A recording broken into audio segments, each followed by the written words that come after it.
বাবুঘাটেও পুণ্যার্থীদের উপচে পড়া ভিড়। বাবুঘাটের ছবিটা দেখুন, দেখাচ্ছি। সান্নিক রয়েছে সেখান থেকে, সরাসরি সান্নিকের সঙ্গে কথা বলবো। সান্নিক, বাবুঘাটে সেখানে নিশ্চয়ই উপচে পড়া ভিড়, বেলা বাড়লে নিশ্চয়ই ভিড়টা বাড়বে, সেখানে কি ছবি ধরা পড়ছে?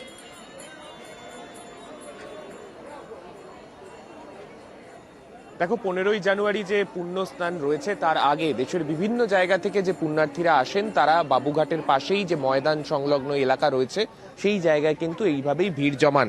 বিভিন্ন সেবা সমিতির তরফে তাদের থাকা খাওয়ার ব্যবস্থা যেভাবে করা হয়, তেমন রাজ্য সরকারের তরফেও গোটা ব্যবস্থাপনাকে কিন্তু একেবারে আঁটোসাঁটোভাবে নিরাপত্তা সহ বাকি খাবার, জল, খাওয়ার ব্যবস্থা সমস্ত কিছু কিন্তু ব্যবস্থা রেডি রাখা হয়। যে জায়গায় আমি রয়েছি সেই ময়দান সংলগ্ন অঞ্চলে, যেখানে পুণ্যার্থীরাও রয়েছেন, পাশাপাশি যারা সাধুসন্ত এসছেন দেশের বিভিন্ন জায়গা থেকে তারাও কিন্তু রয়েছেন। পাশাপাশি এনারা বেশিরভাগ প্রত্যেকেই রোজ স্নান করতে যাচ্ছেন গঙ্গায়, এবং 15 তারিখ যেটা মূল পুণ্য স্নানের দিন, সেই দিন তারা গিয়ে উপস্থিত হবেন গঙ্গাসাগরে। অর্থাৎ এই তাদের যাতায়াতের ব্যবস্থা করা সবকিছুই কিন্তু রাজ্য সরকারের তরফে আপাতত খতিয়ে দেখা হচ্ছে।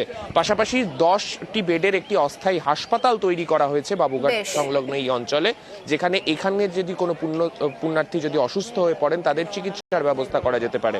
অমৃতা, বেশ, ধন্যবাদ সান্নিক।